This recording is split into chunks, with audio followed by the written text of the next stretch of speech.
Listo, estamos ya comenzando eh, esta sesión y la transmisión en las plataformas de esta nueva charla de reflexiones sobre la universidad.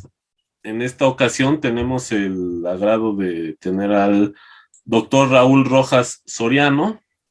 Y bueno, pues bienvenidos todos los que están iniciando a ver esta transmisión, y los dejo en palabras del profesor José Abarca, quien va a hacerle una presentación al doctor Raúl.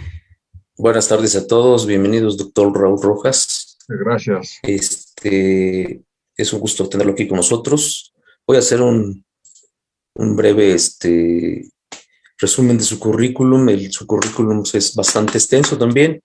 El doctor Rojas me hizo el favor de enviarme un currículum resumido, pero si alguien quiere saber quién es el doctor Raúl Rojas, hay una página web en donde se puede ver las publicaciones y los trabajos académicos que ha tenido. Yo voy a dar un breve resumen de su currículum y comienzo así diciendo que el doctor Rojas es doctor en sociología y profesor investigador titular definitivo de la Universidad Nacional Autónoma de México. Ha sido invitado a impartir conferencias en más de 100 universidades mexicanas y extranjeras, así como en diversas instituciones y dependencias gubernamentales.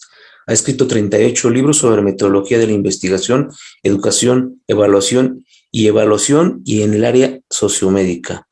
Coordinó la obra En busca de la libertad a través de la escritura, en la que participaron todos los internos de una cárcel del estado de Hidalgo, México.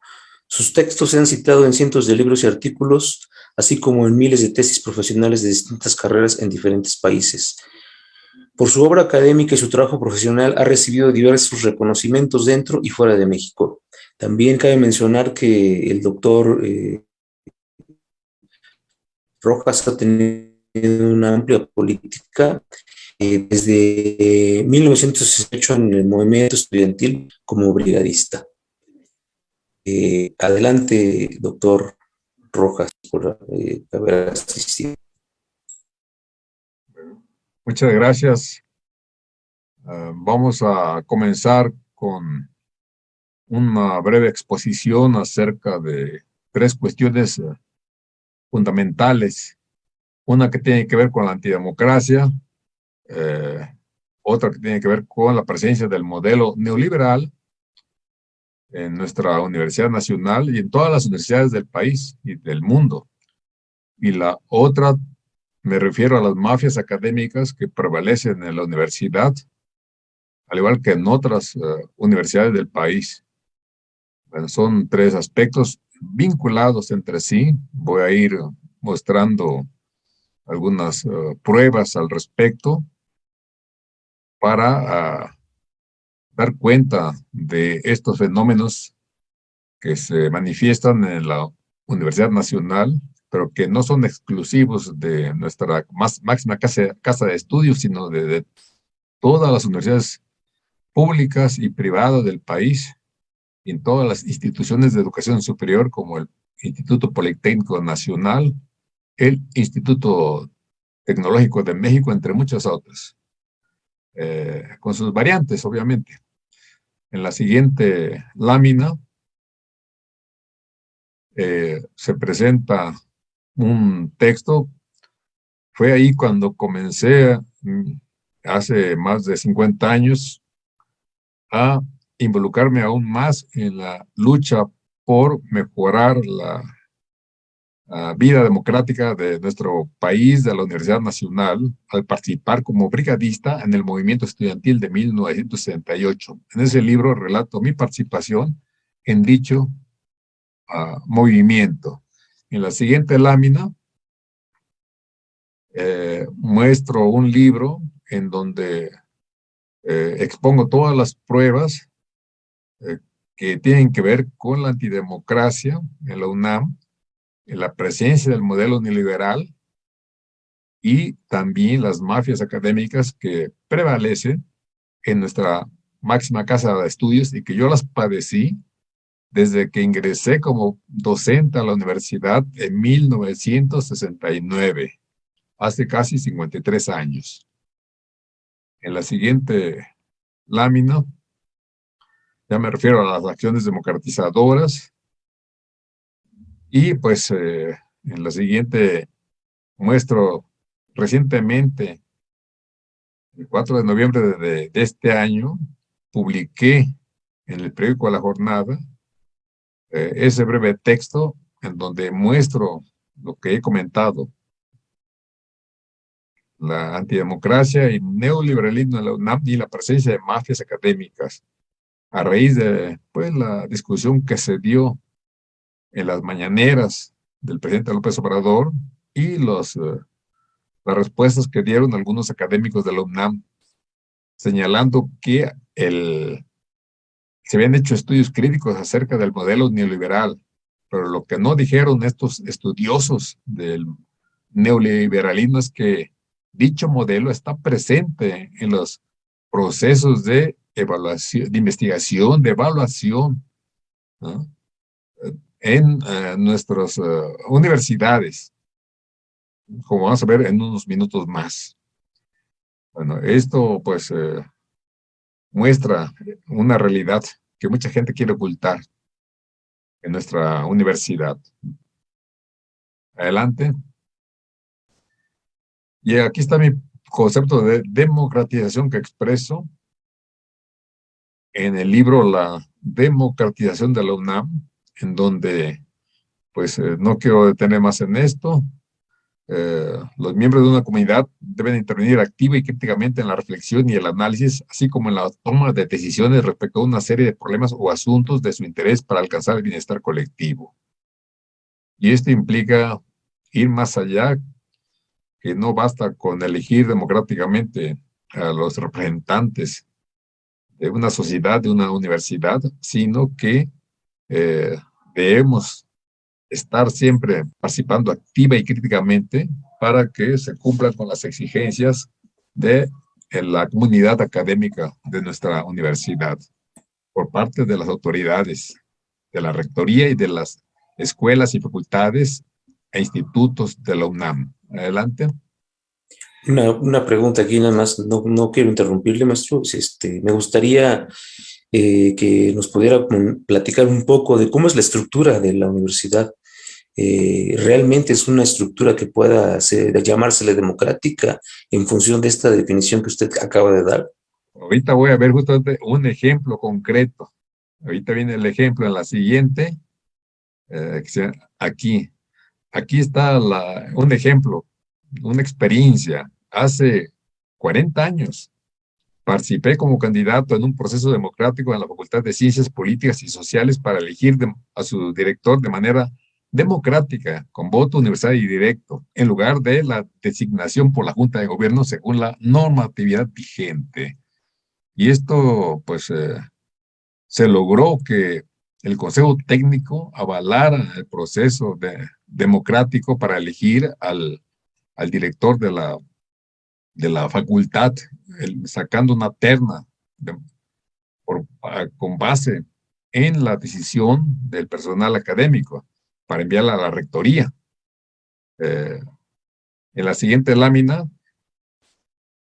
salimos esas personas electas en la terna y presentamos públicamente nuestros proyectos de trabajo ante la comunidad del plantel para someterlos a la crítica. La siguiente lámina ya está, ahí está lo que nos recibió rectoría. Cabe señalar que uno de los candidatos que ocupó el cuarto lugar era el padre del actual presidente del Instituto Nacional Electoral, el doctor Arnaldo Córdoba, que está en el cuarto lugar. Y fue avalado por el Consejo Técnico, está el sello de recibido de la rectoría. Y vean lo que sucedió después cuando pues dio el proceso según la normatividad vigente. En la siguiente lámina, pues no respetó la rectoría, la terna elegida democráticamente por la comunidad académica de la facultad, y hubo protestas, como ahí se indica, justamente mañana cumple 40 años, el 10 de diciembre, protestas porque el rector no respetó la terna elegida democráticamente, Octavio Rivero Serrano. Aquí podría hablar muchas cosas, como el autoritarismo de este rector, lo enfrenté también 5 o 6 años antes, es otra historia, ¿no? Que la tengo ahí escrita, pero es para otra discusión. En la siguiente, también aquí se pide una asamblea de la Facultad de Ciencias Políticas y Sociales que sea voto directo y secreto para elegir al director, era el sentir de la comunidad académica. En ese entonces, después en la siguiente, pues nosotros seguimos insistiendo en que la Junta de Gobierno elegía en función de ciertas preferencias, de criterios no académicos, a los directores de las escuelas, facultades e institutos. Y aquí pues hice un cuestionamiento a los nombramientos de ciencias políticas y la Escuela de Trabajo Social en 1988, en el periódico 1+1. Ahí está toda la historia. Claro, se molestaron los directores de esas escuelas por mi cuestionamiento. En la siguiente lámina, pues nuevamente esto con el doctor Barnés, mejor dicho, con el director de 1985, nuevamente aquí la antidemocracia prevaleciente al designar la vía para elegir a las comisiones dictaminadoras de nuestra Facultad de Ciencias Políticas y Sociales, pues no se ajustó a las exigencias de la comunidad académica y protesté en la Gaceta UNAM, en el foro universitario, contra esa situación autoritaria que se impuso en esa ocasión en mi propia facultad para llamar la atención. En la siguiente lámina, pues hay un video que resume mi libro con el mismo título, en donde muestro también una cuestión que pues me llevó a una confrontación con el Estado mexicano, con la presidencia de la República, y ahí lo señalo en ese video. Recordemos que de nuestra facultad es egresado el actual presidente de la República, y en 1991 encabecé un movimiento para evitar la imposición de la rectoría del director de la facultad. Y es el único movimiento de su tipo en toda la historia de la Universidad Nacional. Logramos que participaran el 78% del personal académico de la facultad y se evitó la imposición en esa ocasión. Pero pues ahí está toda la historia. Me sacaron mi expediente de gobernación porque yo fui dirigente campesino 15 años antes en el estado de Morelos. Y está toda la historia. Nuevamente la presencia de la presidencia de la República, de gobernación y del ejército en nuestra universidad. Tengo varias cosas que plantear aquí de experiencias directas que he vivido al respecto. Pero ahí hay mucha información y todo está avalado con documentos. En ese video que está en la biblioteca de mi página electrónica y en mi canal de YouTube. En la siguiente lámina, pues aquí, el diciembre del 91, hace 30 años, exigimos, ¿no?, que se tomaran en cuenta criterios académicos para la designación de la terna. Y logramos que se atendiera esa petición por vez primera en la historia de la Universidad Nacional. Y pues se logró imponer a un candidato con perfil académico, no el que proponía la rectoría. Fue una lucha que, como le decía, me llevaron a sacar el expediente que tengo en gobernación.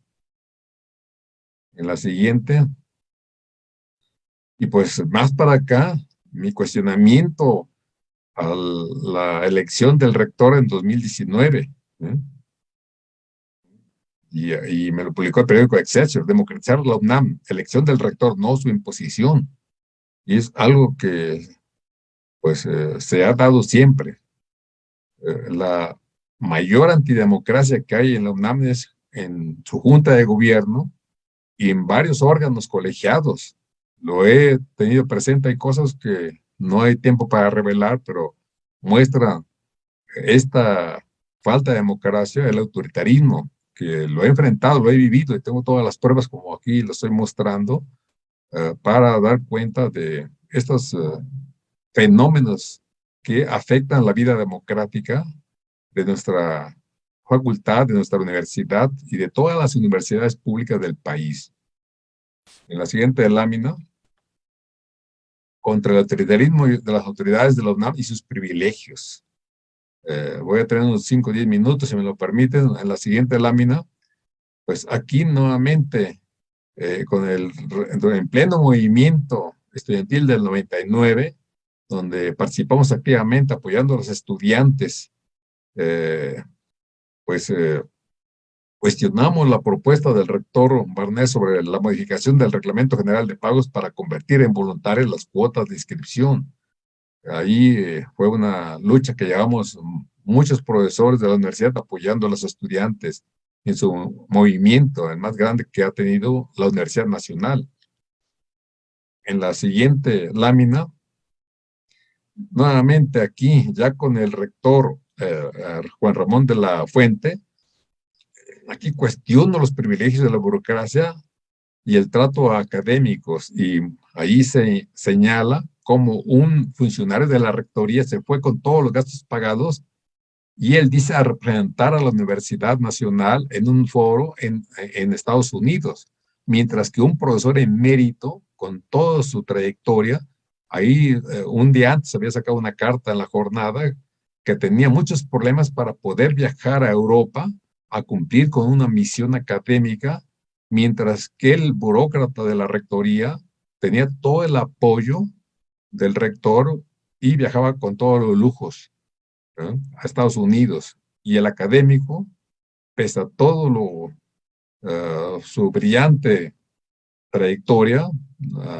realmente iba en una situación muy crítica para atender un compromiso académico en Europa. Esas son las realidades. Y eso hace casi 20 años que sucedió. También lo denuncié en el periódico La Jornada ahí. En la siguiente lámina, aquí fue ya con el rector actual Graue, nuevamente el autoritarismo del rector actual. Aquí lo cuestiono severamente por haber convocado a la comunidad académica a marchar en esa manifestación Viva México de apoyo al gobierno de Peña Nieto. Y un día antes de la marcha publiqué mi cuestionamiento en el periódico La Jornada muy fuerte contra el rector actual de la Universidad Nacional, señalando, entre otras cosas, que pues no puede el rector convocar a la comunidad académica para una marcha que es de apoyo al gobierno federal, y que él puede, en el punto 5, el rector Graue puede marchar a título personal como cualquier ciudadano y no involucrar a la universidad en una manifestación de apoyo al gobierno federal de Peña Nieto. Bueno, también ahí está publicado en el periódico La Jornada, ahí está la fecha, todo lo demás, si pueden consultarlo directamente en el periódico. En la siguiente lámina. Bueno, y también aquí cuestioné al rector Grau un año después, que si quería realmente comprometerse con los estudiantes como lo hizo nuestro rector cuando marchamos con él el 1 de agosto de 1968 de Ciudad Universitaria. Llegamos ahí a Félix Cuevas sobre Insurgentes, ya estaba el ejército esperándonos en el Parque Hundido y ya por prudencia pues decidió el rector regresar por Félix Cuevas, Universidad a Ciudad Universitaria. Y era la dignidad universitaria expresada en nuestro rector Barro Sierra. Aquí, al contrario, Enrique Graue no quiso asistir a esa manifestación para apoyar a los estudiantes en sus demandas legítimas. Ahí lo cuestiona nuevamente al rector actual. En la siguiente lámina, en la revista Proceso, el 23 de diciembre del 2018 está ahí publicado propuse que se bajaran los sueldos a la mitad de todos los funcionarios de la rectoría, comenzando por el rector, de todos los directores y secretarios generales de las escuelas, facultades y a institutos de nuestra universidad, y que si esto sucedía, yo con todo gusto también accedía a que se me descontara la mitad de todos mis sueldos, mis antigüedad, lo que percibo por el programa de estímulos académicos, para que todo esto fuese a mejorar los sueldos de los profesores de asignatura, de los profesores adjuntos, profesoras adjuntos, que son realmente raquíticos sus salarios, y que es una vergüenza para la Universidad Nacional que la mayoría de su personal académico vive en una situación precaria, ¿no?, que afecta su desarrollo tanto académico, profesional, como en su práctica docente concretamente. En la siguiente lámina, pues aquí las mafias académicas que he vivido siempre, y en 1987 me vi obligado a retirar mi obra, Guía para realizar investigaciones sociales, que era de las dos, era la más vendida en la editorial de la UNAM, y que se estaban sacando 50,000 ejemplares anuales, pero se impuso la burocracia de mi facultad y la directora decidió solamente publicar 5,000 ejemplares, porque absorbía el presupuesto para otras personas que querían también publicar, sin darse cuenta que a través de la venta de mis libros podría subsidiarse a la edición de otras publicaciones de los académicos de la UNAM. Y esto me llevó a retirar la obra, como verán ustedes ahorita, para que vean, estas son las mafias académicas que se viven. No tenía yo ningún nexo con ellos, y pues fue la decisión de la dirección y su gente. Adelante. Aquí están todas las cartas que hice al director, a todos ellos, para cuestionar esa actitud, y también mi retirada de la universidad, de ese libro que era el más vendido en la editorial de la UNAM, Guía para realizar investigaciones sociales. En la siguiente también, también ahí cuestionando al coordinador de extensión universitaria. Ahí están las fechas. Adelante. Y pues ahí ya cuando le envié una carta al rector Carpizo, cuando ya me retiro de la universidad, porque me obligaron a retirar mi libro por las condiciones que me imponía la universidad, las mafias académicas universitarias. Adelante. Ahí está la otra a continuación. Y adelante. Ya teniendo con esa presencia del modelo neoliberal en la UNAM. Aquí también, pues la evaluación académica está sometida a los criterios del modelo neoliberal como si estuviéramos en una fábrica, desde que se impuso ese modelo en nuestro país a finales de los años 80. Y concuerda porque el programa de estímulos al rendimiento y productividad académica, el PRIDE, justamente en esas fechas se instaura, en los años 90, 91, y vean lo que sucedió en la siguiente lámina. Pues nuevamente insisto en cómo los sistemas de evaluación solamente se interesan por los resultados del trabajo científico sin que les importe la salud física, mental, emocional de las personas. Dime cuánto haces en los plazos establecidos y te diré cuánto vales. Es un planteamiento dominante del modelo neoliberal, tanto en las fábricas y talleres como en el ámbito académico científico. Y ahorita vamos a ver lo que pasó hace 2 años con los becarios del doctorado y postdoctorado del CONACYT en el extranjero, que me pidieron apoyo para que se les devolvieran las becas porque tenían ya varios problemas de migratorio y de salud varados en el extranjero, y tuvimos que llevar a cabo un movimiento académico, político, para revertir la decisión presidencial. Vamos a ver un texto en donde está toda la historia. Y tuve que hablar en la Cámara de Diputados el 27 de agosto de XIX para cuestionar severamente al CONACYT por su política neoliberal. Pese a lo que dijo el presidente de la República, a quien respeto mucho y con el que estoy de acuerdo en muchas de sus medidas, pero no en otras, de que el modelo neoliberal, en el foro que organizó en el Palacio Nacional el 17 de marzo de 2019, planteó que decretaba la muerte del modelo neoliberal. Yo, en un libro, en el libro Enfoque Sociológico de la Pandemia de COVID-19, primer capítulo, señalo que los procesos sociales no terminan por decreto. De acuerdo con mi experiencia como dirigente en diversos movimientos campesinos, universitarios y altermundistas. En la siguiente lámina, ahí estoy, en 1991, cuando se instaura el PRIDE, nuestra universidad, para evaluar el trabajo académico del personal académico, de profesores, investigadores, realmente era una situación impensable lo que estamos viviendo.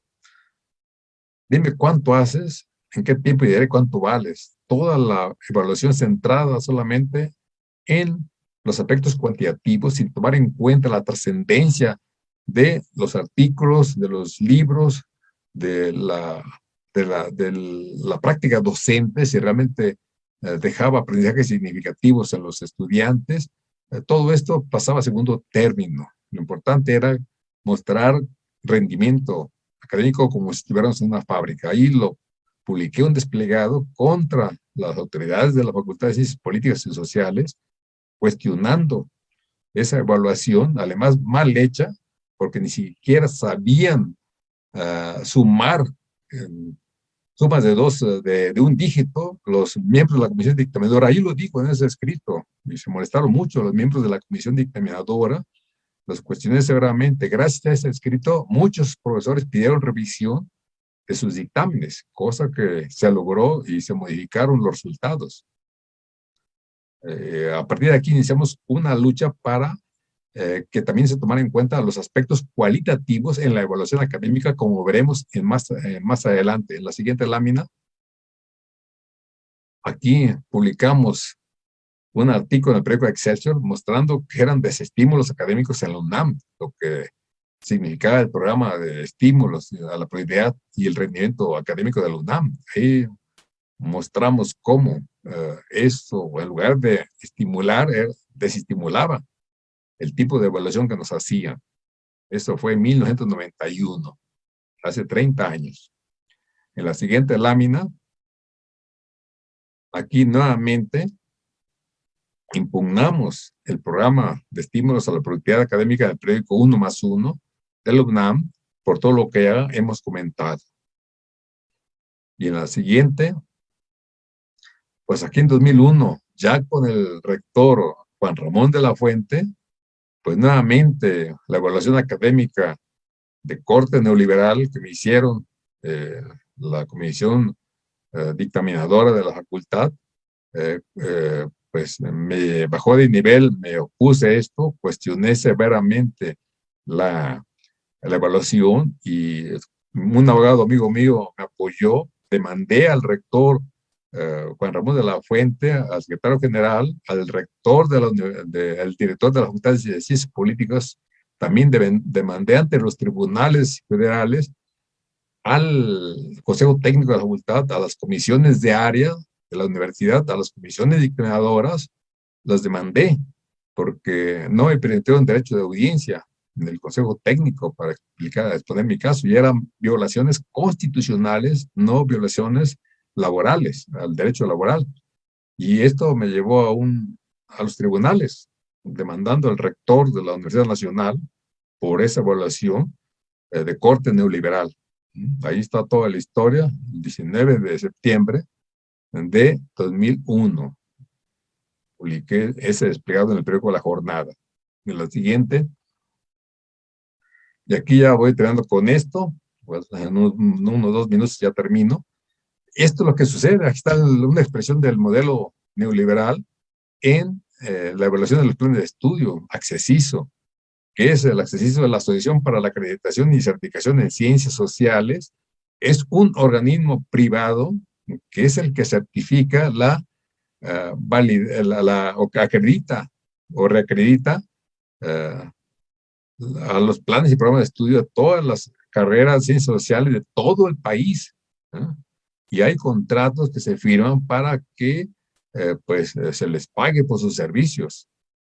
Me invitaron a una reunión hace como 5 o 6 años a la facultad con los miembros de esta organización, y yo les planteaba que el hecho de asistir a 1 o 2 clases, a entrevistar a algunos profesores o estudiantes, no les permitía evaluar realmente los planes y programas de estudio.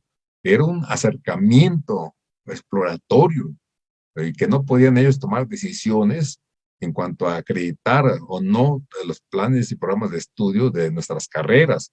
Y les dije, ustedes solamente evalúan qué se enseña y cómo se enseña, pero dejan de lado algo más importante para nosotros: para qué se enseña y también quién enseña, y toda la problemática que viven los profesores, profesoras de carrera, asignatura, los profesores adjuntos.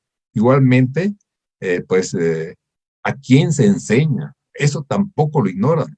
Lo ignoran, también lo ignoran ustedes, porque desconocen las realidades socioeconómicas, culturales, de la población estudiantil. No se toman en cuenta y que son distintas, tienen diferentes características y sus condiciones de vida y de trabajo difieren mucho, y esto afecta la práctica educativa, el proceso de enseñanza-aprendizaje y el permanecer o no en el sistema educativo. Se ignora todo esto.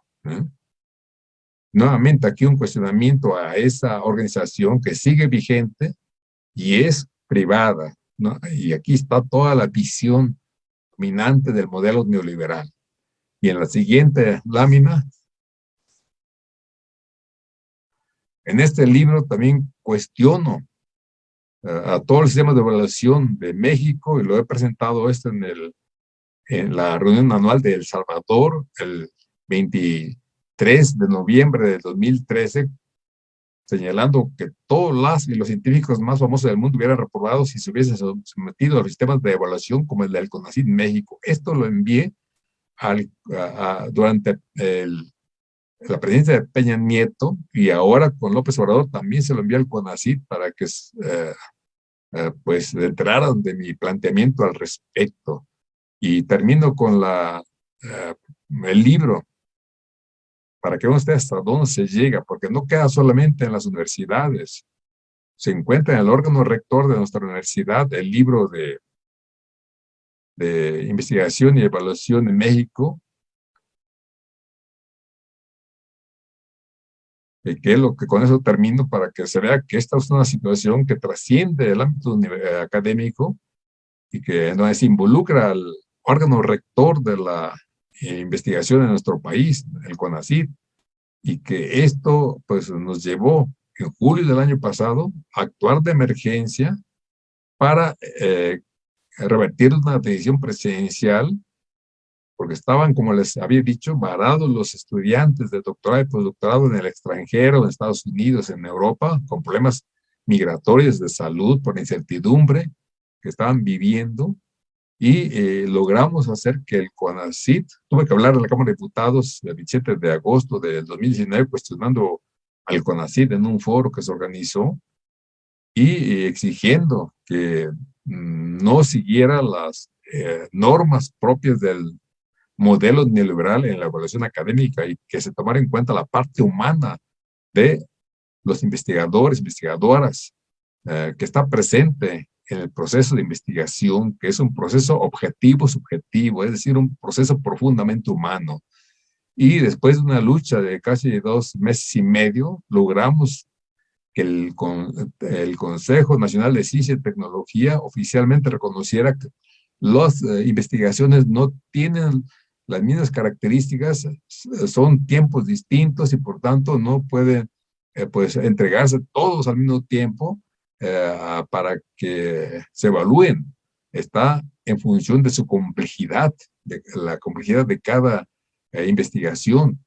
y esto lo reconoció el CONACYT de septiembre de 2019. Ahí está toda la historia, están todos los documentos oficiales, y todo lo que vivían los compañeros en el extranjero de todas las carreras, y logramos revertir la decisión presidencial, ¿eh?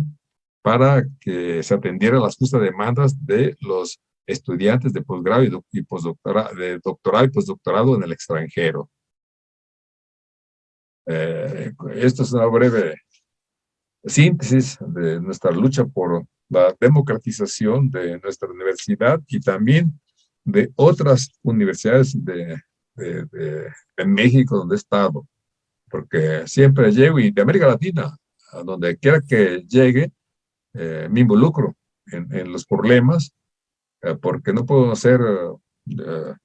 dejar de lado que esto nos afecta a todos como sociedad en su conjunto.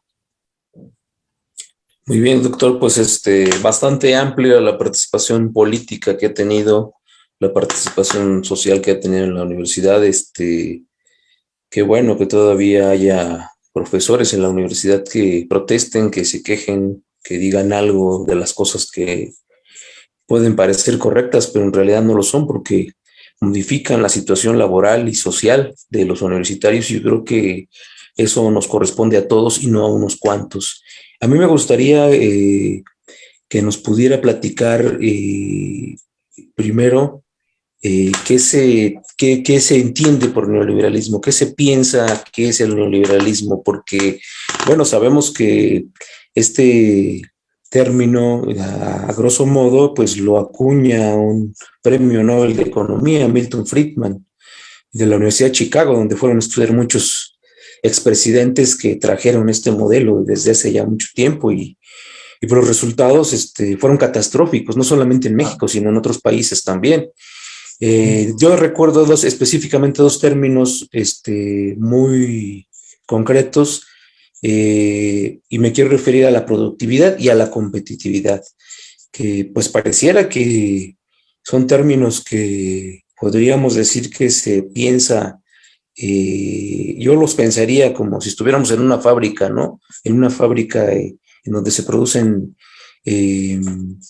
algún producto, valga la redundancia, a granel en la máquina, pues. Entonces yo lo pensaría así. Desgraciadamente esto no es así, y esto permeó también a la universidad y a muchas instituciones gubernamentales, haciendo desaparecer muchas pequeñas y medianas empresas dentro de ese periodo. Entonces, no sé si nos pudiera comentar qué es el neoliberalismo, doctor, cómo el neoliberalismo afecta la universidad y afecta el desempeño académico, y no solamente esto, sino también la educación en los estudiantes. Sí, bueno,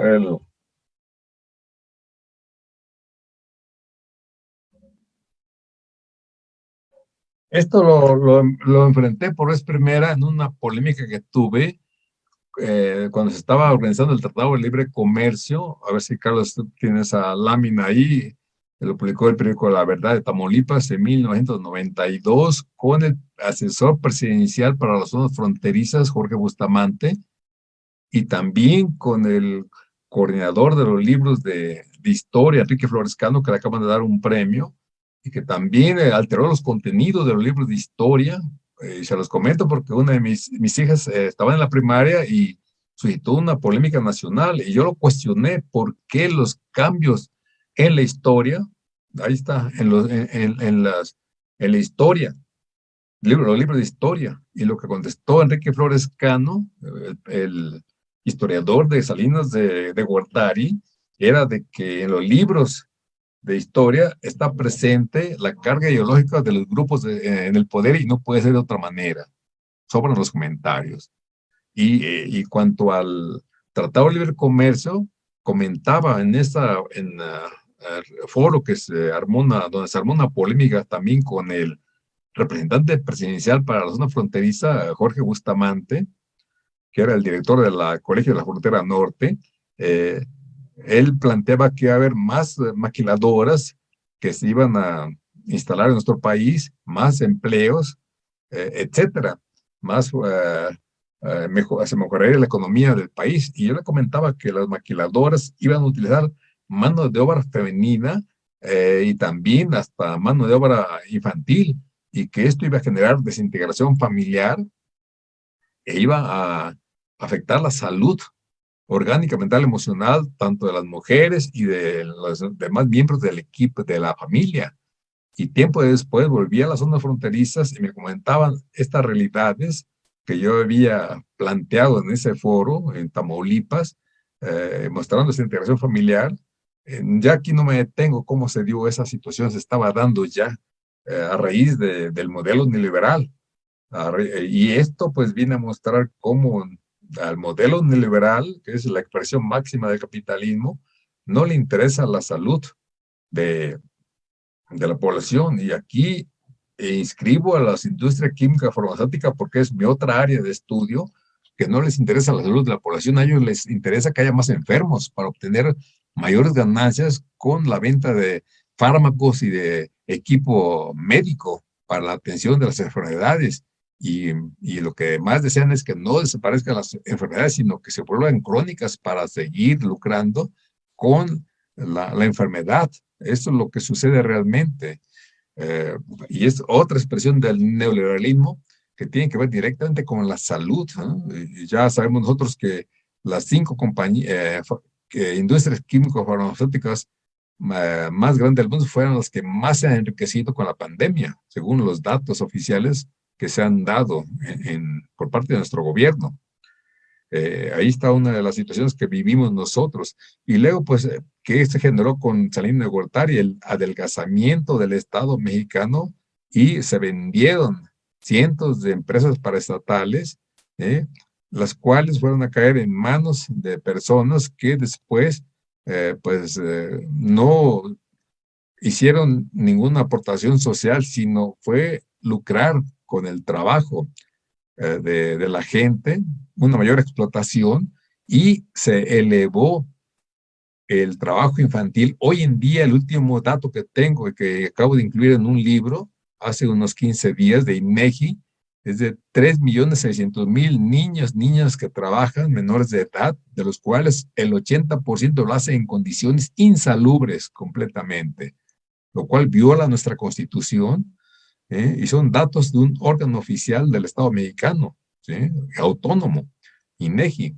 Y esas son las realidades del modelo neoliberal, en donde salves el que pueda, y también, como decía yo, dime cuánto haces, en qué tiempo, y te diré cuánto vales. Y esto ya está también en los hospitales. Tengo un contacto directo con los hospitales, y también ahí cuántas consultas se deben dar por jornada de trabajo, y esto es la evaluación que se hace a médicos, también el trabajo a las enfermeras, a la gente de trabajo social, y a todos los miembros del equipo de los hospitales y clínicas sometidos a ese modelo realmente que atenta contra la dignidad, contra la salud de la población trabajadora.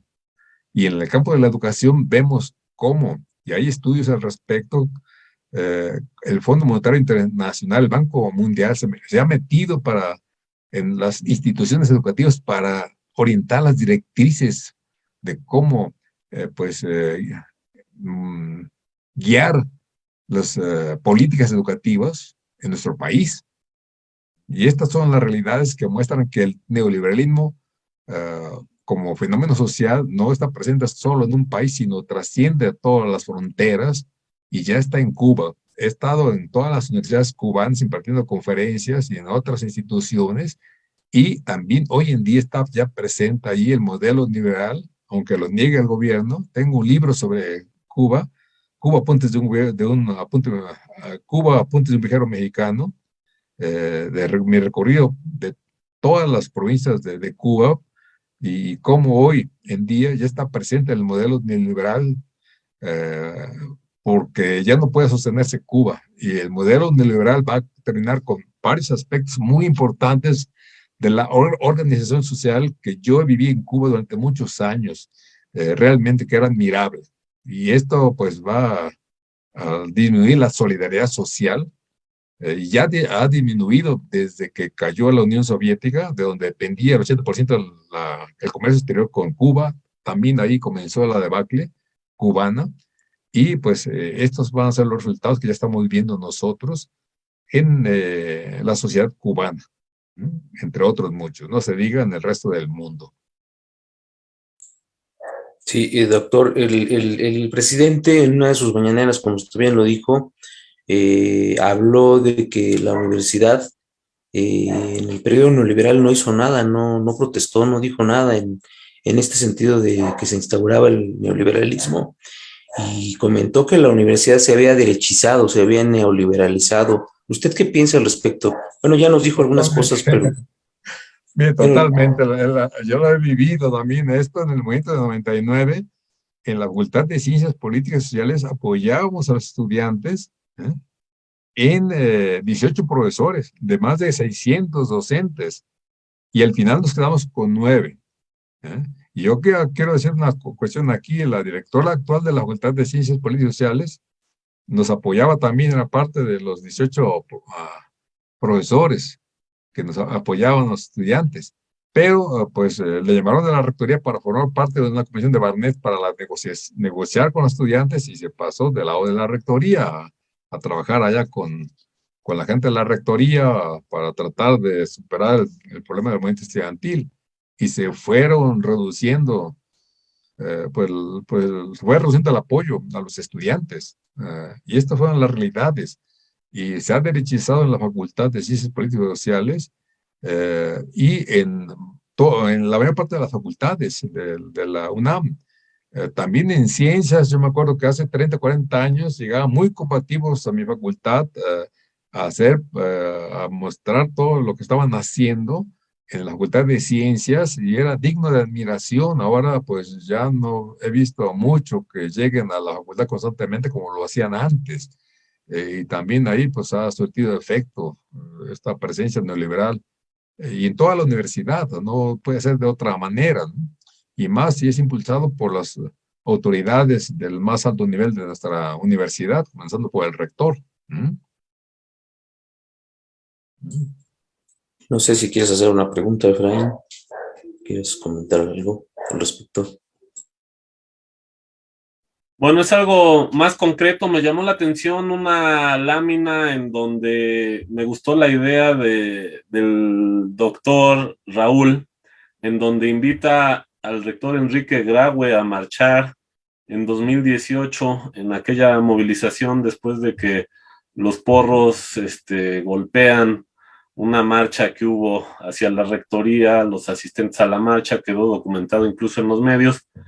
¿Qué opina de que no solo pues no fue y marchó, sino que sigue en la nómina el personaje que salió en los medios de comunicación, Teófilo Licona, y en esos días se comprometió a que iba pues a separarlo de su cargo y de la universidad? Y en la página de Transparencia UNAM podemos encontrar que sigue en estos días ganando más de 70,000 pesos al mes. Pues, ¿qué opinión tiene de esto, no? De que no solo no fue a la marcha, sino que además pues, le toma el pelo a la comunidad y sigue esta persona, como hay muchas otras vinculadas a los grupos porriles en la nómina de la universidad. Pues es una expresión más de las mafias académicas, y las mafias burocráticas que hay en lo más alto nivel de la rectoría. Esto lo hemos vivido de muchas formas. Aquí hay poco tiempo, si no podríamos darles muchas cosas más de cómo se vive este autoritarismo, y que en cierto momento también encubren las acciones de este tipo de personas, que dañan a nuestra universidad, pero como forman parte pues, de los intereses propios de las minorías que dominan la universidad, pues se les protege. Y esto pasa, mira, también en el sindicato. Hace rato comentaba que fui el fundador del Sindicato de Trabajadores de la Universidad, cuando dirigí la toma de la rectoría, siendo empleado de estadística en la torre de la rectoría, ya cuando habían caído todas las escuelas, facultades e institutos en manos de los huelguistas. Hice una asamblea en estadística, estaba en el mezanine, y logramos y decidimos irnos a la huelga y cerramos la rectoría. Y pues 10 años después me separé del sindicato porque nunca entregaban pues ningún informe de dónde se gastaba el dinero, ¿sí? Y también después lo he vivido de muchas formas. También las mafias en el sindicato. Hay que diferenciar, una cosa es el sindicalismo como fenómeno sociohistórico, que en México y en el mundo generó la posibilidad de pues mejorar las condiciones de vida, de trabajo de la población trabajadora, y otra cosa es cómo los sindicatos también caen en manos de gente mafiosa que se apodera de los puestos y que no deja ya durante años y años de estar en el poder. Lo he vivido también en la Universidad Nacional. ¿No? Por eso lo digo, ¿no? Con toda claridad. ¿No? Ahí. Y pues esto es Hablando, lo que se vive, ¿sí? Realmente son las mafias que se tienen en todas partes y a nivel de las direcciones de las escuelas, facultades, institutos, también hay mafias que defienden a gente que les sirve a sus propios intereses, aunque la comunidad no está de acuerdo con esto. Y muchas personas, con el conformismo, la pasividad, dejan que otros se impongan. Y esto pasa en nuestra universidad. Y yo les digo a mis estudiantes, lo que suceda con esa actitud pasiva, receptiva, conformista, se expresa en la vida ciudadana. Dejan que otros decidan por ustedes su propio destino, su proyecto de vida, su proyecto de sociedad.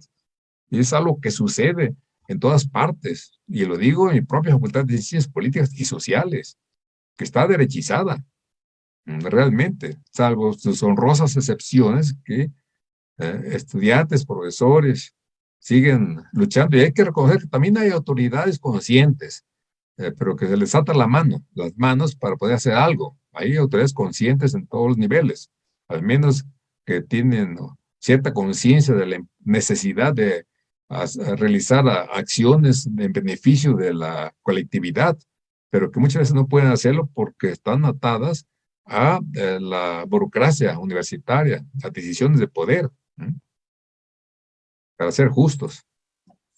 sí, en este sentido, doctor, usted ahorita que acaba de hablar del sindicalismo, pues el contrato colectivo lo tiene el APAUNAM en el caso de los académicos y este sindicato pues realmente no vela por los intereses de los académicos. El poder adquisitivo de los profesores de asignatura, sobre todo, se ha deteriorado en más de desde hace 10 años se ha venido deteriorando con cada inflación y esto pues el sindicato, las asociaciones de APAUNAM no han eh, así hecho una crítica, no han participado, no ha habido una huelga, no ha habido ninguna participación política para aumentar el salario de los profesores y al contrario, cada vez se escamotean más los derechos de los trabajadores académicos, porque eso es lo que somos y aunque muchos académicos piensen que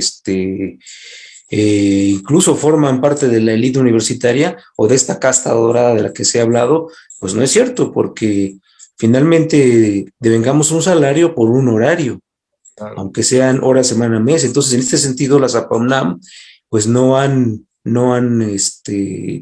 promovido una mejor condición salarial, una mejor condición laboral, mayores derechos a los académicos, situación pues que a veces se torna lamentable porque a veces instituciones como la UAM o el Politécnico tienen mucho mejores condiciones laborales y ya lo hemos incluso lo hemos discutido en estos medios, ¿no?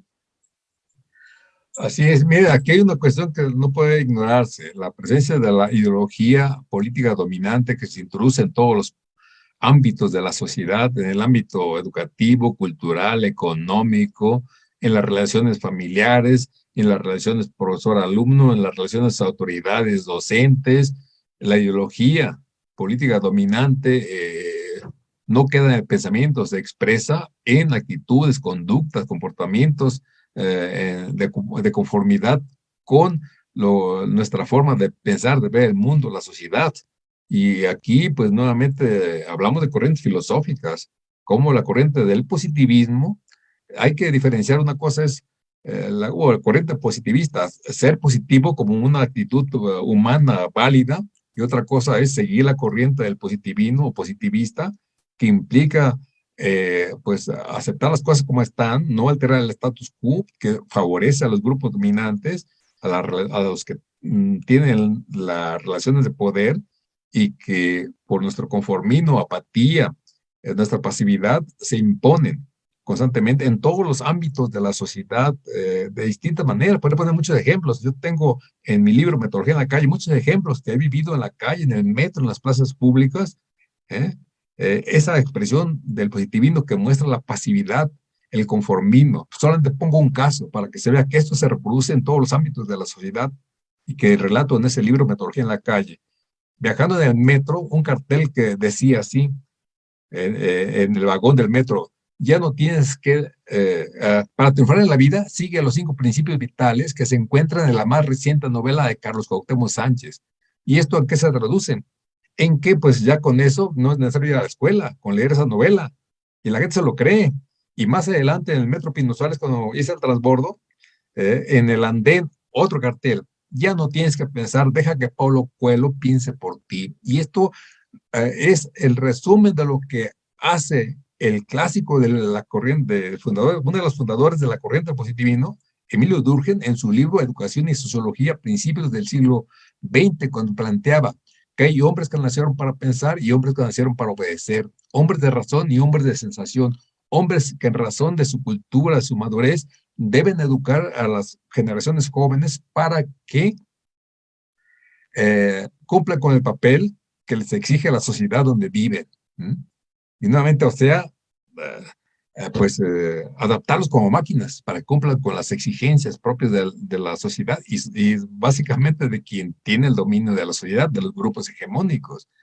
Y esto pues nos remite a otras cuestiones que tienen que ver con desde la niñez, cómo se nos ha ido formando desde ahí para servir al sistema. Y termino con una experiencia que muestra lo que sucede y que lo he vivido hasta en Ayotzinapa. Lo he vivido, he ido varias veces a Ayotzinapa invitado por los estudiantes. En 1997, en Tuxtla Gutiérrez, ante 300 bachilleratos, ofrecí una conferencia sobre la formación de investigadores y después de mi participación, un docente me hace plantea lo que vive con su esposa. Tiene un niño de 3 años, no deja de preguntar, le dan respuesta y pues, como hipótesis de estas respuestas surgen nuevas preguntas y de las respuestas y de las respuestas nuevas preguntas, el niño nunca deja de preguntar.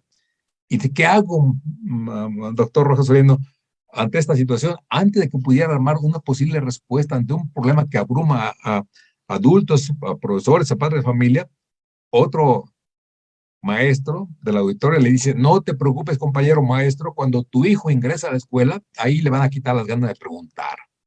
Y lo he vivido con todos los niveles. En el CCH, que yo lo conocí cuando se fundó, eran críticos, revolucionarios, todo eso, y me cuesta mucho trabajo moverlos para que hablen. Y me tocó en Ayotzinapa, la vez que he ido, y la última vez, que fui en 2004, que me invitaron, después de mi conferencia sobre educación y sociedad, les dije: ahora sí, preguntas, cuestionamientos, ¿quién quiere hacer críticas? Todos callados en Ayotzinapa, ¿no? Mirando hacia el techo, una sonrisa disimulada, y les dije, para provocarlos: ¿por qué no hablan? Si me dicen que ustedes son aguerridos, porque días antes se habían enfrentado al ejército de la policía para liberar a su líder Dionisio, que estaba ahí en el auditorio. Y él fue el primero que empezó a hablar, pero no quería hablar a la gente, ¿sí? Y una cosa es tomar calles, plazas, porque yo lo he hecho. Yo he tomado ingenios azucareros en 9 de diciembre de 1975, tomé el ingenio azucarero con 62 pueblos, ¿sí? Y otra cosa es hablar en público. No tenemos esa posibilidad, nos da miedo y decidimos que otros deciden por nosotros, es lo que nuestra actitud pasiva receptiva nos lleva, ¿sí? Y esto es algo que vive en Ayotzinapa, lo he visto en Cuba también. Bachilleratos de corte pedagógico, lo he visto en El Salvador, lo he visto en México, en todas partes. ¿Y qué pasa ya de adultos? Si esto pasa con adolescentes, se va reproduciendo esto. ¿Y luego qué? Pues dejamos que los demás decidan por nosotros. Esa pasividad, ese conformismo. Y está en todas las escuelas, facultades, todas las universidades, lo he visto, y luego tengo que mover a la gente para que cuestione, proteste, que no se quede callada. Siempre que tienen críticas, que lo hagan con fundamento. Siempre que las preguntas también se sustenten en algunos, pues, de manera documentada, y que se muestre justamente su capacidad crítica, analítica. Pero es muy difícil esto. No cabe duda que efectivamente, por ejemplo, en el caso de nuestra universidad sigue vigente el lema que dice positivista, que decía, por mi raza cósmica hablará el Espíritu Santo, ¿no? Porque ¿Sí? se ha perdido esa capacidad de discusión, se ha perdido esa capacidad de crítica, esa capacidad de organización, y es una pena que en la máxima casa de estudios, una de las mejores universidades de América Latina, esté dando esto, ¿no? Yo creo que en este sentido, los universitarios nos estamos quedando rezagados de esta gran oportunidad que tenemos de transformar esta universidad, y desgraciadamente, como usted bien ha dicho, hay un grupo pequeño que controla la universidad, hay unas mafias que controlan la universidad, que no le permiten a la universidad transformarse, que no le permiten a la universidad estar a la altura del país. Y bueno, a muchos les puede molestar o les puede incomodar, pero la verdad es que no se dijo nada, ninguno de los investigadores, ninguno de los académicos de renombre dijeron nada, salvo algunas excepciones que casi no se no trascendió, no hablaron nada del neoliberalismo, por ejemplo, esta situación de lo que pasó con el Fobaproa, uno de los robos más escandalosos del siglo, ¿no? Así es, efectivamente, hay muchas expresiones de neoliberalismo, y una de estas es el autoritarismo, la antidemocracia, la proliferación de mafias académicas. Todo esto se da ahí, lo hemos vivido y lo tengo documentado. Y termino con algo que pasó en 2018 en la rectoría, en 2008, a ver si, Carlos, a ver si puedes tú tener la publicación que saqué en el periódico La Jornada el 14 de septiembre de 2008, cuando se cumplía 40 años del movimiento estudiantil de 68.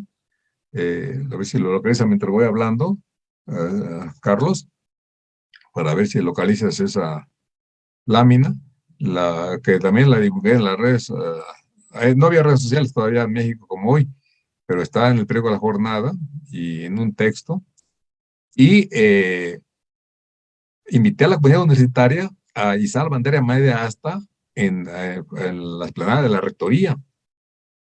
Y fui con el rector. El rector, José Naro Robles, había sido mi comentarista en un foro que organizó la UNAM y el entonces Departamento del Distrito Federal y el Colegio de Sociólogos el 7 de diciembre de 1983, hace 40 años, fue mi comentarista, y chocamos con el concepto de salud muy fuerte, una polémica que tengo en un capítulo dedicado en el libro Metodología en la calle. Ahí chocamos muy fuerte por concepciones totalmente opuestas con el rector José Naro Robles, que después fue secretario de Salud, con Peña Nieto, y después lo critico. Acabo de pasar una aplicación porque él utilizó la universidad como trampolín político, y en el periódico Reforma, ahí lo cuestiono severamente. Creo que no apareció la lámina aquí, no recuerdo ahorita si apareció la lámina contra el rector que saqué a raíz de que quería ser presidente del partido del PRI. Invité salió el 14 de septiembre de 2008, porque yo estuve con el rector Javier Barros Sierra, el 30 de julio, entre las 12:30, frente a la rectoría, para izar la bandera a media asta, después de que en la madrugada tomaron el ejército varias escuelas preparatorias de la UNAM y varias escuelas vocacionales del Politécnico Nacional, y éramos como 300 personas que estábamos allí esperando lo que iban a hacer las autoridades de la rectoría. Esto lo digo en mi libro sobre el movimiento estudiantil del 68, y hay un video al respecto, y cómo, ahí está. Ahí él hizo la bandera media asta, nuestro rector Barros Sierra. Estuve presente ahí el 30 de julio, y para mí es el inicio del movimiento estudiantil del 68, ahí lo señalo en el libro. Y luego 2 días después marchamos con él el 1 de agosto de 1968, en esa marcha que comenté hace rato. Y aquí, el 14 de septiembre de 2008, ante la conmemoración burocrática que estaba organizando el rector, José Naro Robles, pues 16 personas que iban a comentar sobre el 68, solamente 2 habían participado en el 68, los demás eran advenedizos, ¿eh? Y pues académicos cercanos a la rectoría. Me molesté mucho por esto y saqué esa publicación invitando a la comunidad universitaria a izar la bandera a media asta, porque ese día entró, el 18 de septiembre, el ejército a Ciudad Universitaria en 1968. E iba yo a leer, ¿no?, parte del discurso que nos leyó Barros Sierra aquel 30 de julio del 68, cuando entró el ejército a las preparatorias de la UNAM en la madrugada de ese día. Y aquí era cuando entró el ejército a Ciudad Universitaria 40 años antes. Fui con el secretario del rector y me dijo que no se podía, que había que llevar a cabo un proceso de solicitar pues el permiso, la bandera, a media asta, etcétera, etcétera.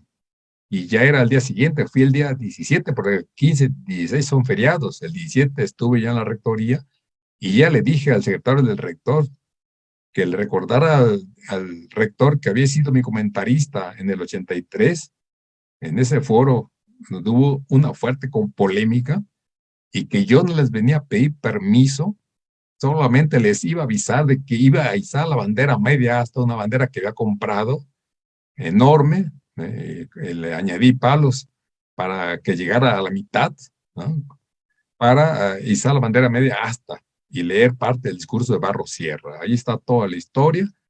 Y pues que no me fuera a interrumpir el acto, por favor, porque iba a ser otra actitud la mía si lo hacían. Me impuse ante el autoritarismo de la rectoría e hice la bandera media asta y leí parte del discurso de Barros Sierra que nos leyó en el 68. Bueno, para que este es el autoritarismo que prima en la rectoría. Entonces yo les dije, ustedes están aquí por nosotros, por el movimiento estudiantil del 78, que hoy está reconocido por los 3 poderes del Estado mexicano, y el 2 de octubre del 2018, en la Cámara de Diputados, en el muro de honor, se inscribió con letras de oro al movimiento estudiantil de 1968, reconocido ya por los 3 poderes del Estado mexicano como un parteaguas en la historia reciente de nuestro país. Bueno, es otra expresión del neoliberalismo, pensar que son dueños de la rectoría, de la plaza, de la explanada de la rectoría, ¿no?, cuando esto es de los universitarios, no de no de las autoridades, de la burocracia universitaria. Lo dije muy fuerte al secretario personal particular del rector, José Naro Robles, en esa ocasión, 17 de septiembre, un día antes de izar la bandera media asta. Gracias, Carlos. Sí, doctor, ahorita que habla usted de la autonomía, me parece interesante, me parece importante hablar al respecto, porque cuando el presidente habla de que la universidad se vea derechizado, de que la universidad necesita una transformación, pues muchos funcionarios, sobre todo funcionarios de la universidad, de esta casta dorada que reciben casi el 6% del presupuesto de la universidad, pues se molestaron, y dentro de esa molestia, pues algunos también profesores de tiempo completo, algunos incluso hasta profesores de asignatura, diciendo que se estaba trastocando la autonomía universitaria. Yo creo que se tiene un concepto erróneo de lo que es la autonomía universitaria, porque si hablamos de autonomía, pues la universidad depende del presupuesto federal. Entonces yo diría que no es tan autónoma, y yo creo que sería bueno que usted nos comentara qué piensa respecto a la autonomía. En eso coincido con el presidente de la República, y que si se molestan algunos profesores y las autoridades de la universidad es porque cuidan sus intereses. Lo he vivido como en aras de esa autonomía se hace un mal uso del presupuesto. Concretamente, puede ser un caso concreto con las prácticas escolares. Yo lo viví, y también con mi colaborador Carlos Martínez, que querían cobrarnos para un viaje de prácticas al autobús a Teotihuacán, y les dije, no, hay presupuesto. ¿Por qué se utiliza el dinero para las comidas de los directores, para sus fiestas, y no hay para las prácticas escolares? Y les dije, deben subsidiar esto o lo sacamos en los periódicos el día de mañana, en los periódicos. Y esto ha sido la lucha de toda la vida. En el libro Investigación, Acción en el Aula, Carlos, a ver si puedes ponerlo, también lo mismo. Tiene que ver con lo que ustedes están luchando y nosotros también estamos luchando. En esa ocasión tenía 2 ayudantes, grupo de 140 alumnos, y pues la gente no estaba recibiendo por su trabajo ninguna remuneración más que cartas meritorias, pero la gente no vive de cartas meritorias. Y pues yo le dije, fui a ver al director, fue en 1993, 94, y le dije al director que necesitaba que se les pagara a mis ayudantes, porque trabajaban y era justo que se les remunerara, como debe ser. Y me dijeron que no había presupuesto. Le dije, pues entonces voy a sacar mañana en los periódicos una carta pidiendo al pueblo de México que apoye a los profesores de nuestra universidad para que se les pague realmente. Y pues, como saben que soy capaz de hacerlo, pues no llegaba todavía al cubículo cuando ya me estaban llamando para decirme que me iban a pagar a los 2 ayudantes de profesor, que por favor no fuera a hacer nada más. Entonces, solamente así logré que se les pagara, porque los iba a exhibir. No había redes sociales, pero los divulgaba en la prensa, para que de esta manera evidenciara cómo hay estos privilegios.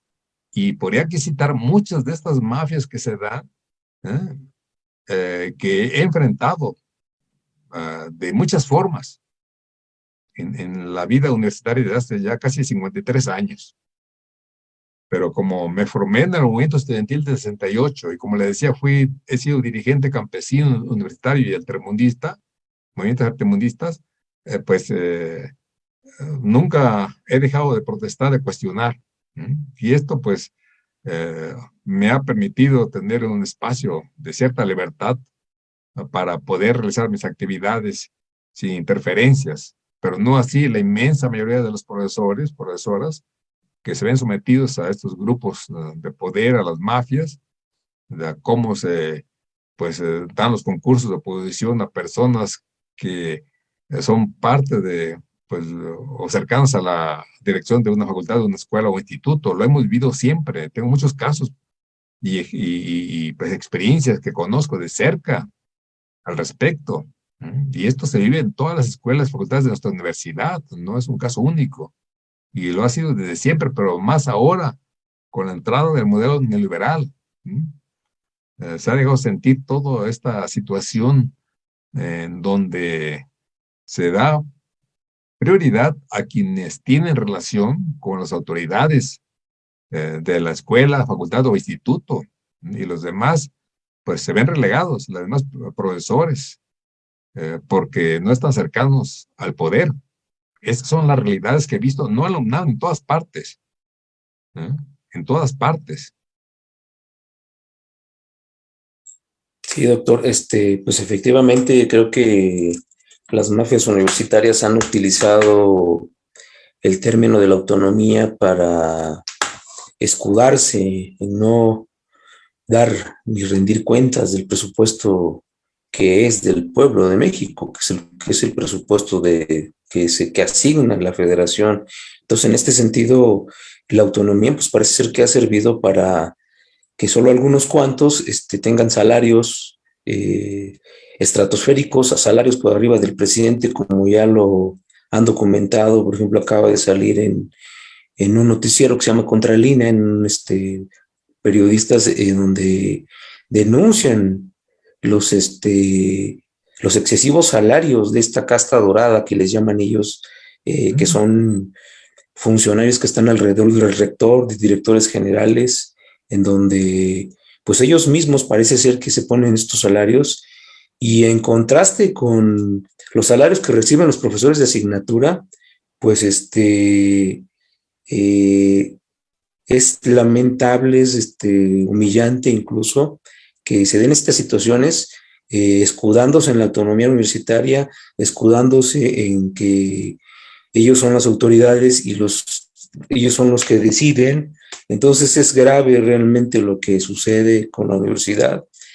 Y qué pena, ¿no? Porque la institución, pues la institución es una institución del pueblo, ¿no? Y pareciera que algunas autoridades defienden a la universidad como institución, pero realmente la desprestigian y la deterioran con estas prácticas de mafias, con estos supuestos protestas por defender la autonomía, por defender sus grupos de poder. Entonces es realmente grave que la universidad se esté deteriorando así y sobre todo que no ha habido un crecimiento sustancial dentro de la universidad, ¿no? No ha habido un crecimiento en cuanto a los salarios de los profesores. Esto hace que pues, los profesores tengan que tener 2, 3 trabajos, sobre todo los profesores de asignatura, y no puedan darle la atención que se requiere adecuada a la docencia. No así, eh, el profesor de asignatura ha cumplido una responsabilidad importante y como ya han platicado otros profesores, pues han llevado a la universidad a un buen nivel, a un buen lugar dentro de los rankings de las universidades. Sin embargo, esto no lo contempla y no lo ve y no lo analiza la autoridad, porque los salarios de los profesores siguen siendo raquíticos. Ha habido un deterioro en el poder adquisitivo de los salarios de los profesores, incluso también dentro de los profesores de tiempo completo, porque lejos de tener salarios que realmente les sirvan para poderse jubilar con una buena jubilación, muchos son bonos, muchos son puntos, requisitos que tienen que tener para poder tener un accesorio al salario, ¿no? Entonces, en este sentido, parece ser que a la autoridad universitaria no le interesa la situación que viven los académicos. Y bueno, esto también repercute en los estudiantes, porque si los profesores están mal pagados, también los estudiantes no están aprendiendo como se debiera, ¿no?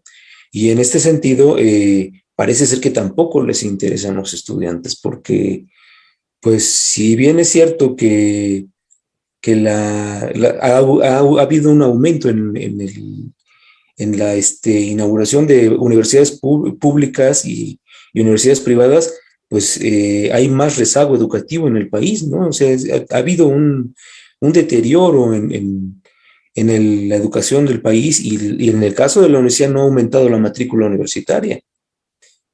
Y efectivamente, pues no, como ya hemos comentado con con otras personas, pues no se le da el mismo peso a las 3 áreas fundamentales y los 3 objetivos de la universidad, ¿no?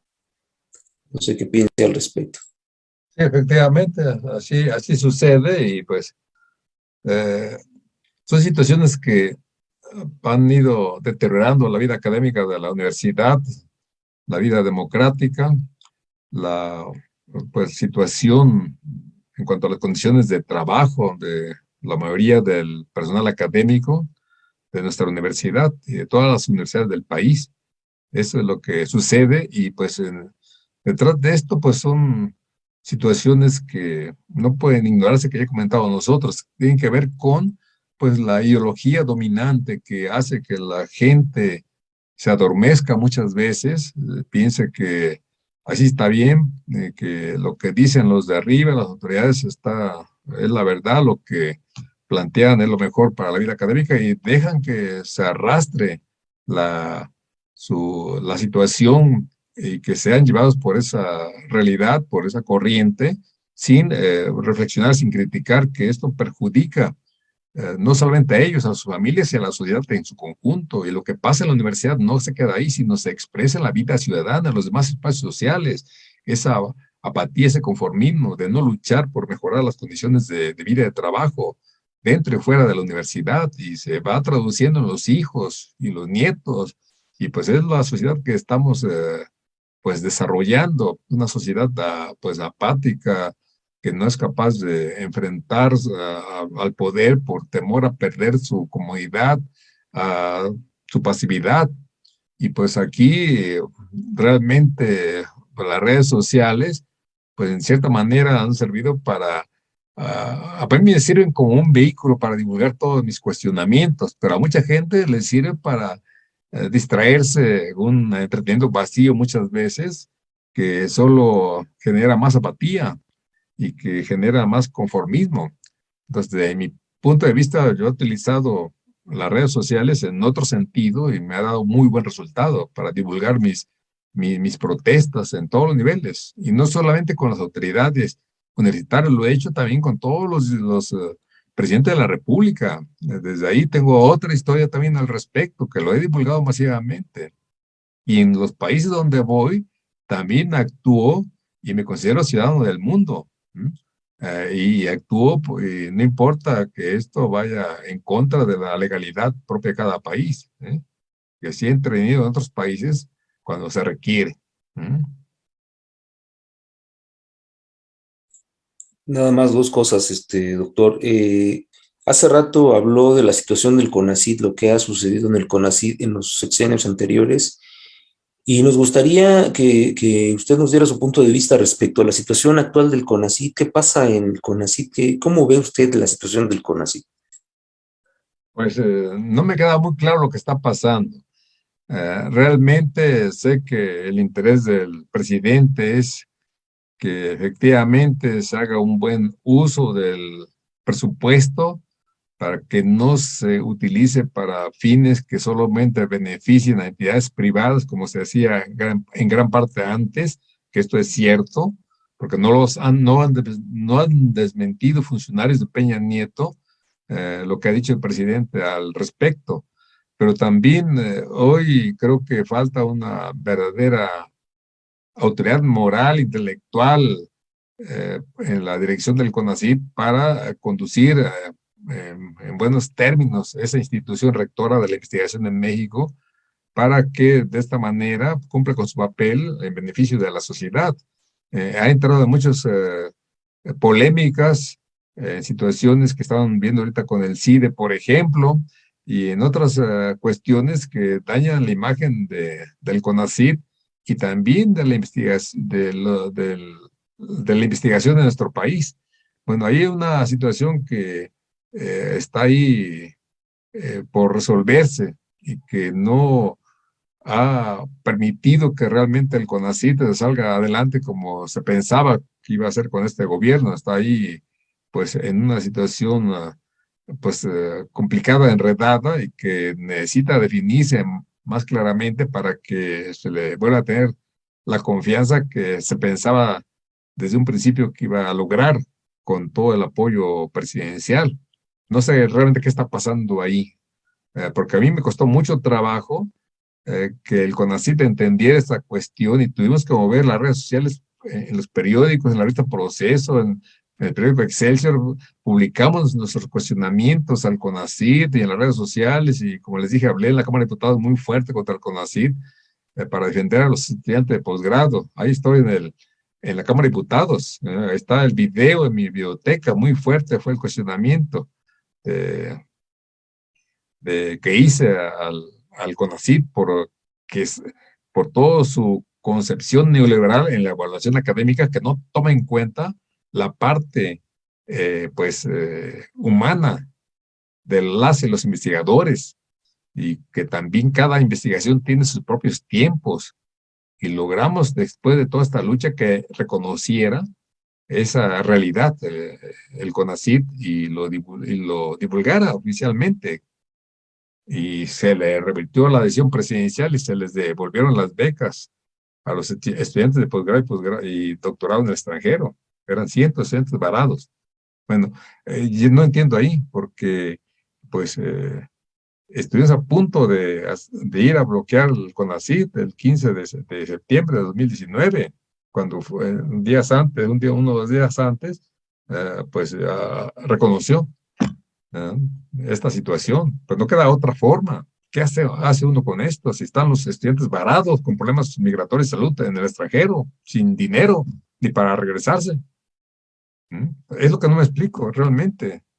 Si es una falta de sensibilidad por parte de la directora actual o hacia dónde se quiere orientar, o es tantas las mafias que hay ahí que enfrentar, que es un proceso que va a tardar quizás mucho tiempo, muchos años para limpiar el CONACYT de las mafias que también hay ahí.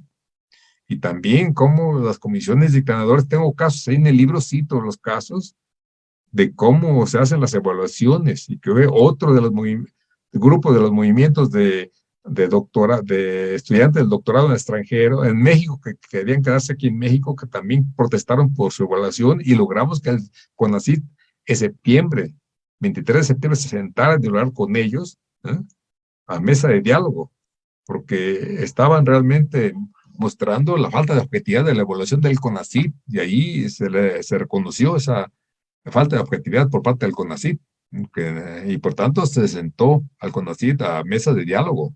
Era el otro grupo ya en México de doctorados que iban a quedarse aquí en México. Muchas gracias, doctor. Nada más por último, si usted me lo permite, estas pláticas que hemos organizado con otros profesores de la Facultad de Ciencias a través de Ciencias TV, que se llama Reflexiones sobre la universidad, en donde las hemos, pues hemos dicho que la universidad requiere una profunda transformación, que urge acabar con las mafias en la universidad y que se necesita una reforma universitaria que nos permita a todos los universitarios decidir, de no tomar decisiones sobre la universidad y que esto no lo sea de unos cuantos nada más. ¿Usted qué cree que necesite la universidad para que realmente esto suceda?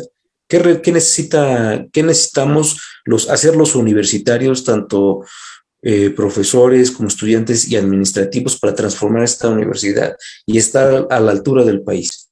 Bueno, aquí partiendo de una situación, cada escuela, cada facultad, cada instituto es un mundo. Y en cada uno de estos mundos, aún dentro de un mismo departamento hay diferencias enormes y la gente se pelea por tener mejores puestos, por estar cerca del que tiene el poder, aunque sea un jefe de departamento. Y esto hace que, pues, divide y vencerás. Mientras esté bien la gente, mejor para quien gobierna. Y esto hace que la gente difícilmente se pueda unir realmente.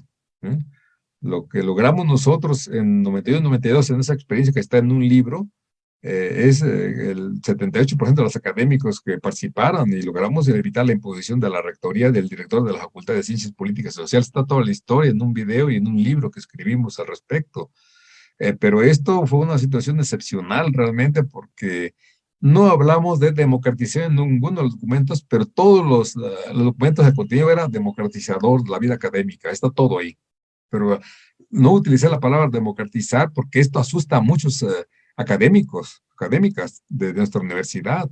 Entonces ahí políticamente utilicé, dije esto, pero de otras maneras, de otra forma, para que no se asustara a la gente. Y logré que firmaran los documentos profesores de todas las tendencias, corrientes filosóficas, políticas, entre ellos el padre del actual presidente del INE, de Lorenzo Córdoba, también firmó ahí. Muchos de los, ahí tengo los originales, que no entregué a la rectoría, las copias de las firmas de los 478 profesores que participaron en ese movimiento conmigo. Hasta ahí, pero es lo que veo nosotros. Y esto no es de aquí, esas son las situaciones que se viven en todo tipo, en toda la sociedad. La universidad es el reflejo de la sociedad.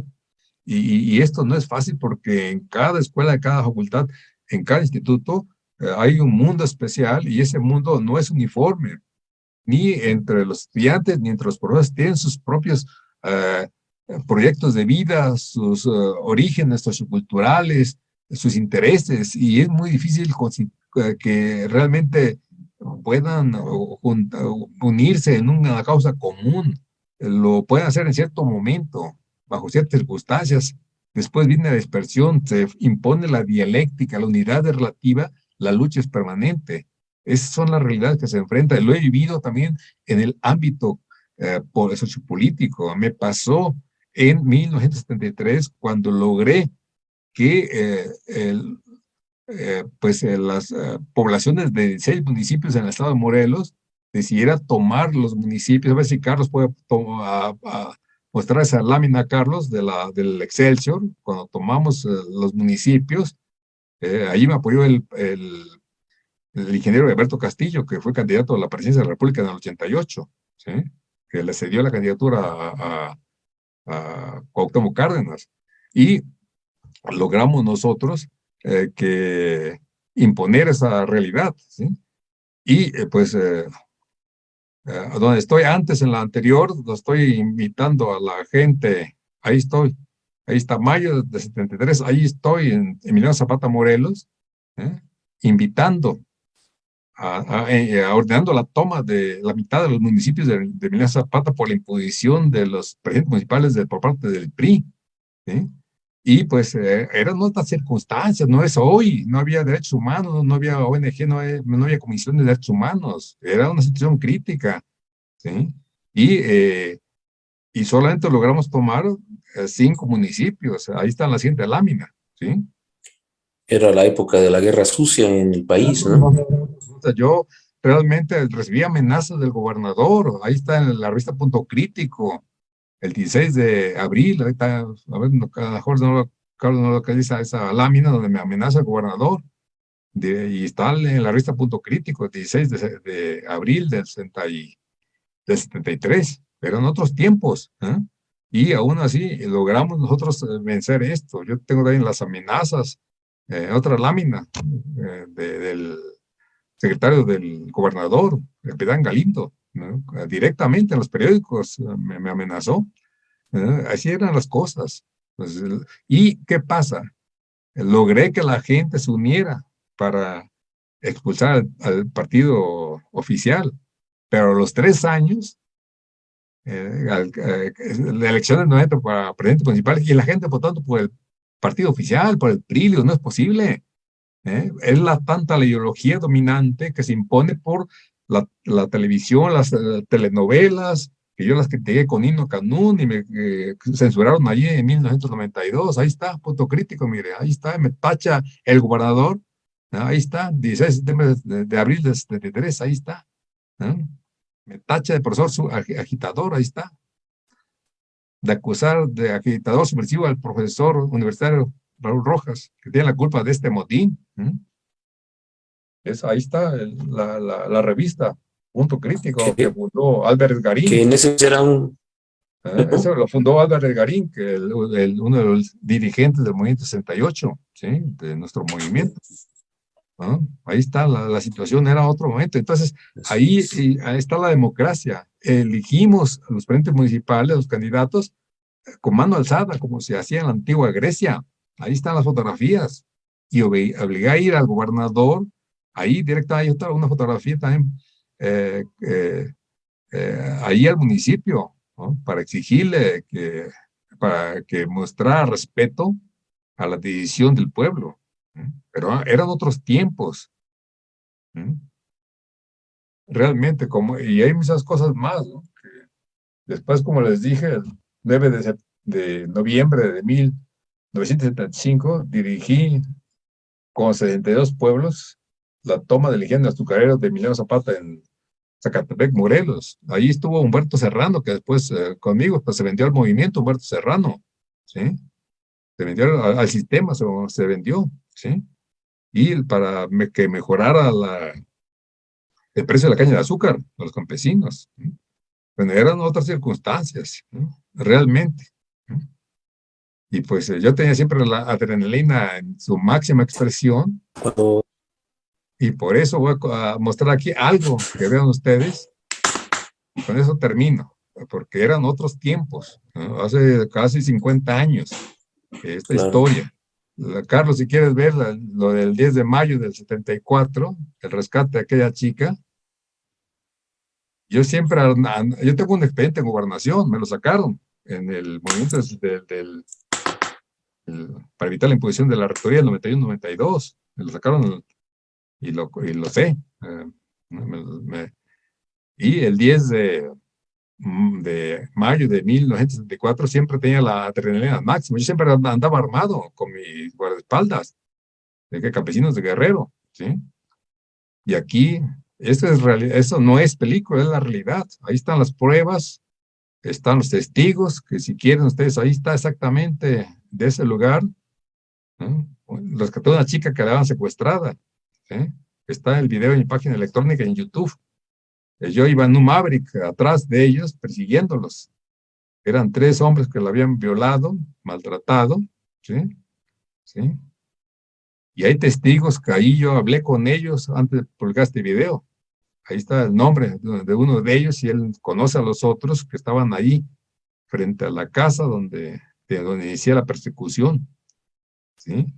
Y logré rescatarla. En una vuelta me desarrollo. El carro Maverick era muy potente y de 8 cilindros junto con el Mustang, y logré en la curva cerrarles. La habían golpeado, estaba semiconsciente, la bajé en brazos, ahí relato todo. Y la llevé al municipio, ya la estaba buscando la policía.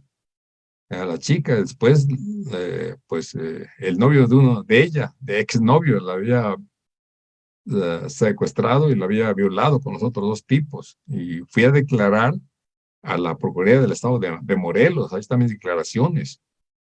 Y con eso se les condenó, fui testigo de cargo. Eran otros tiempos, ¿eh? Ahí es.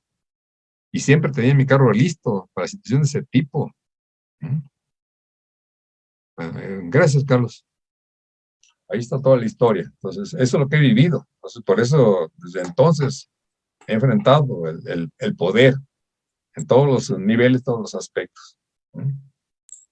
Muy bien, doctor, pues le queremos agradecer mucho su participación en estas reflexiones sobre la universidad. No sé si tú quieras hacer algún comentario, Efraín.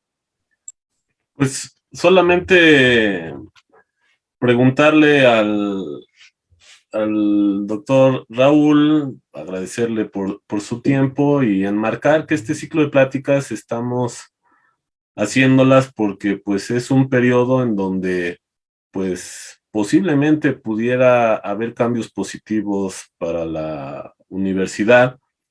En esta semana sale en la primera plana de la revista Contralínea, pues como hay, pues hablaban de 120 millones al año para alrededor de 80 funcionarios en la universidad, y este tipo pues de conductas que llevan décadas que pues ojalá y cambiaran, ojalá y también hubiera un reconocimiento para la labor del 75% de los académicos en la universidad, que son los que han logrado que pues haya la mayor parte de las clases a estas centenas de miles de estudiantes que hay en la universidad.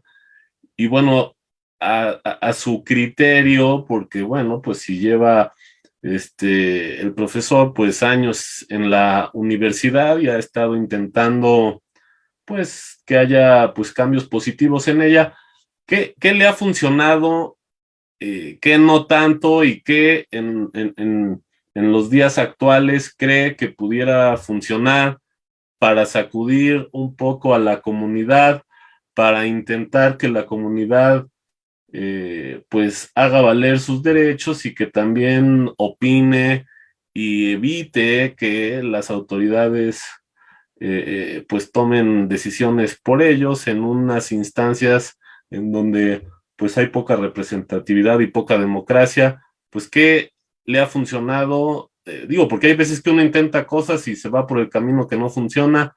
Pues ¿cuáles serían sus consejos? Esa sería la... Bueno, hay una hipótesis que fue surgiendo intuitivamente los movimientos campesinos, luego se concretaron los movimientos universitarios y fue en el movimiento altermundista en Guadalajara donde la puse en práctica en mayo del 2004 por la represión a los altermundistas. Ahí también actué. Y es en términos generales, a ver si Carlos puede poner esa hipótesis. El libro Teoría de Investigación Militante relato parte de los movimientos, de mi participación en esos movimientos universitarios, campesinos, y en la medida en que un movimiento social se divulgue en los medios, a través de los medios de comunicación en el ámbito nacional, habrá, bajo ciertas coyunturas políticas, mayores posibilidades de que se atienda las demandas de la población y se evite la represión. Esa era una, ahí está. Ahí está. Y la otra hipótesis, un movimiento popular que cuente con el apoyo de diversas organizaciones y sectores de la población podrá aumentar la presión hacia el sistema sociopolítico a fin de lograr satisfacer las demandas de la población, todo ello bajo determinadas circunstancias políticas. Estas dos hipótesis las he seguido manejando, ahora ya agrego, además de pues, los medios convencionales, las redes sociales, para divulgar esta situación, y es lo que me ha funcionado en muchas ocasiones para que de esta manera detener pues la embestida de las autoridades. Lo he vivido, me han querido quitar clases y he tenido que enfrentarme a esa burocracia, ¿no? Y me han tenido que respetar solamente de esa manera. Entonces lo divulgo en los periódicos y si no hago el esfuerzo y pago un desplegado, y no solamente lo divulgo, cuando no había redes sociales sacaba 1000 copias y la distribuía en los cubículos, en las charolas de firma, a los profesores. Eso era en los años 90.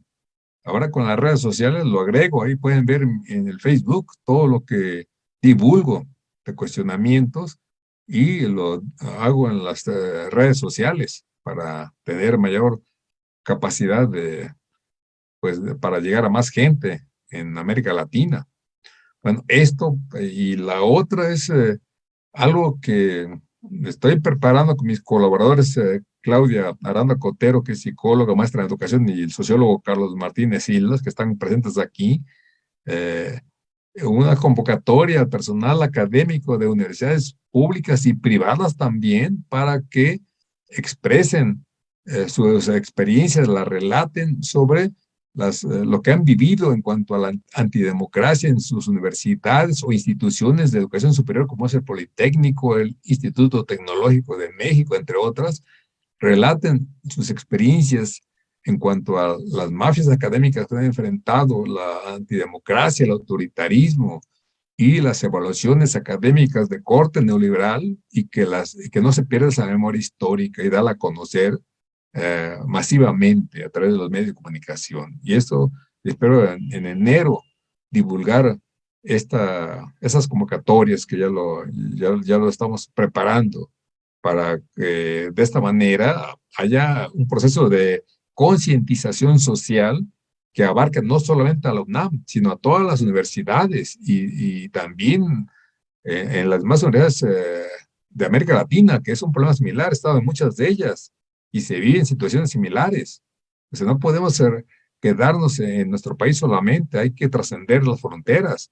¿Por qué? Porque si se globaliza la economía, también se globaliza la solidaridad académica. Es la idea, es mi principio fundamental. De ahí esa necesidad. Claro.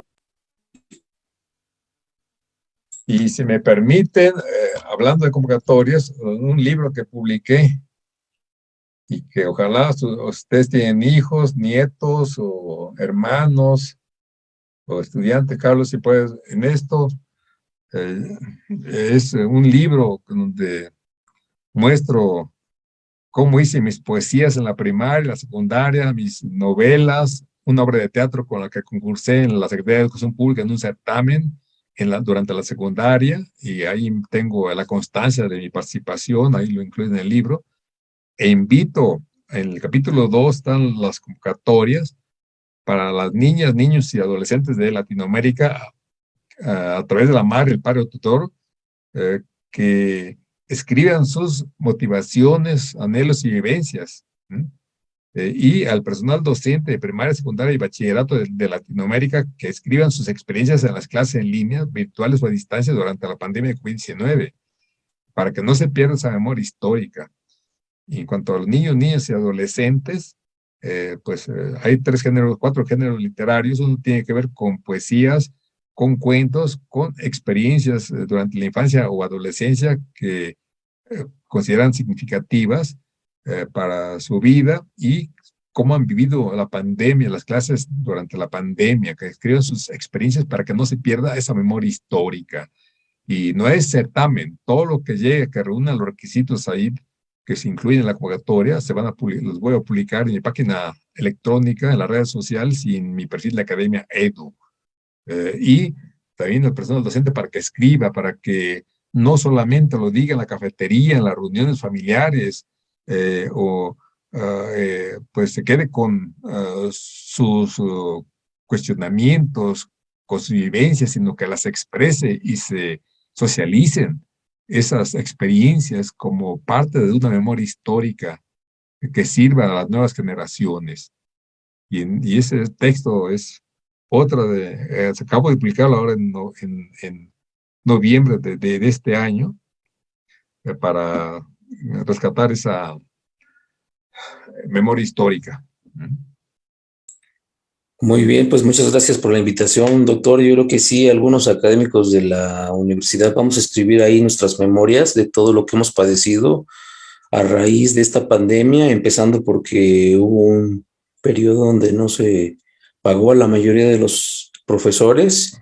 Hemos tenido a veces algunos que pedir prestado para comprar algunos equipos y poder dar clases. Algunos profesores han tenido que irse a dar clases a los cafés de internet. Yo creo que va a ser muy enriquecedor todo esto que se ha vivido por parte de la comunidad universitaria, tanto profesores como estudiantes, de la situación que han tenido que salir avante para poder tomar clases y para poder darlas en el caso de los profesores. Y bueno, pues nada más comentar que a nivel federal, pues la Secretaría del Trabajo habló de que se le iba a dar un bono adicional a los profesores de algunas escuelas públicas en cuanto a la situación de la pandemia por pagar internet y por comprar equipos de cómputo para dar las clases. Sin embargo, en el caso de la universidad, pues no va a ser así, ¿no? Desgraciadamente. Y qué bueno que se den este tipo de cosas, porque sí es importante la memoria histórica de los aconteceres sociales, ¿no? En este caso de la pandemia, y es importante que los estudiantes y los académicos lo puedan transmitir o lo puedan manifestar a través de estas redes sociales, a través de estas plataformas que usted nos está comentando. Muchas gracias, doctor Raúl Rojas Soriano, por haber asistido.